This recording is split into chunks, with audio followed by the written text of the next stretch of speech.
कल देर रात काजी ए हिंदुस्तान मुफ्ती मोहम्मद असजद रजा खां कादरी की सदारत में वक्फ जायदाद की सुरक्षा और इसके संवैधानिक अधिकारों को लेकर विश्व में सूफिज्म का केंद्र बरेली मरकज में एक अहम बैठक हुई। इस बैठक में उलेमा किराम, वकीलों व कोर कमेटी के पदाधिकारियों ने हिस्सा लिया। बैठक में काजी ए हिंदुस्तान मुफ्ती मोहम्मद असजद रजा खां कादरी ने कहा कि हमारे बुजुर्गों ने अपनी कीमती जायदादें अल्लाह की राह में वक़फ़ की थीं ताकि वे हमेशा के लिए धार्मिक, शैक्षिक और कल्याणकारी उद्देश्यों के लिए प्रयुक्त हों। भारतीय संविधान के तहत हमें अपनी वक्फ संपत्तियों की सुरक्षा और उनके सही उपयोग का पूर्ण अधिकार प्राप्त है। बिल के संवैधानिक, कानूनी और सामाजिक प्रभावों पर अपने विचार व्यक्त किए। बैठक में काजी ए हिंदुस्तान ने कहा कि यह बिल संशोधन के नाम पर साजिश है।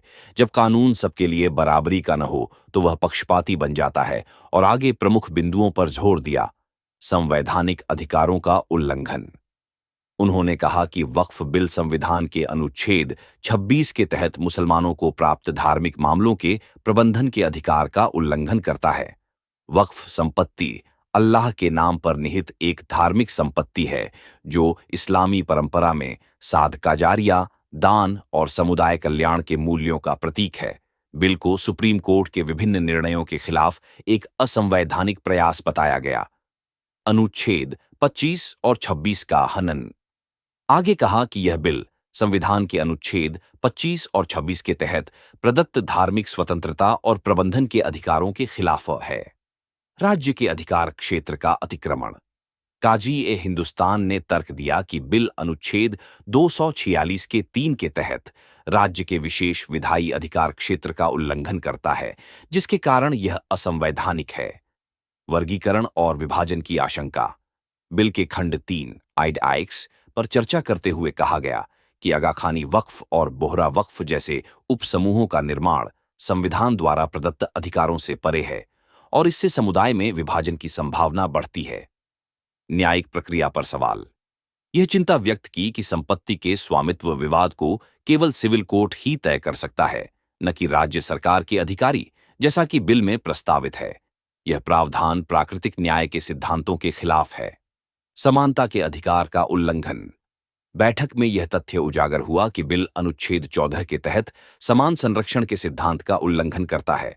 जहां हिंदू, सिख, जैन और बौद्ध एंडाउमेंट को संरक्षण प्राप्त है, वहीं मुस्लिम वक्फ के लिए समान सुरक्षा नहीं दी गई है।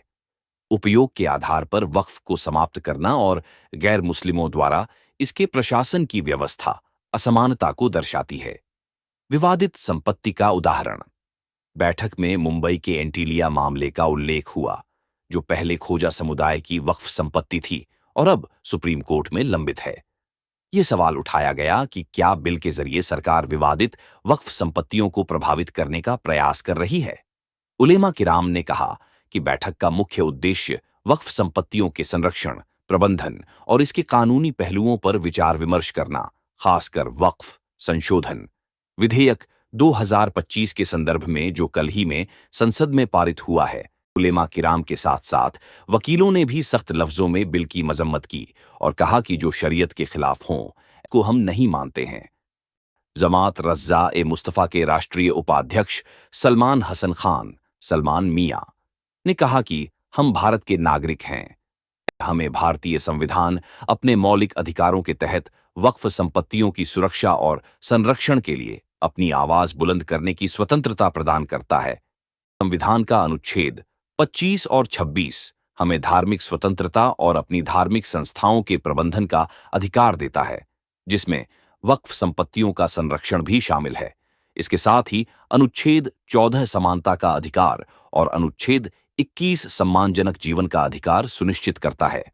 भारतीय संविधान किसी भी व्यक्ति या समुदाय के मौलिक अधिकारों के हनन की अनुमति नहीं देता और वक्फ संपत्तियों पर अतिक्रमण या दुरुपयोग इसी संवैधानिक भावना के खिलाफ है। वक्फ संपत्तियां हमारी धार्मिक और सांस्कृतिक विरासत का अभिन्न अंग है। सलमान मियां ने बताया, बैठक में यह निर्णय लिया गया कि इस मुद्दे को जनता के समक्ष लाने के लिए देश भर में जागरूकता अभियान चलाया जाएगा और आवश्यकता पड़ने पर कानूनी कार्रवाई पर भी विचार किया जाएगा और जल्द ही काजी ए हिंदुस्तान के आदेश पर देश भर के प्रमुख उलेमा किराम की बैठक बुलाई जाएगी।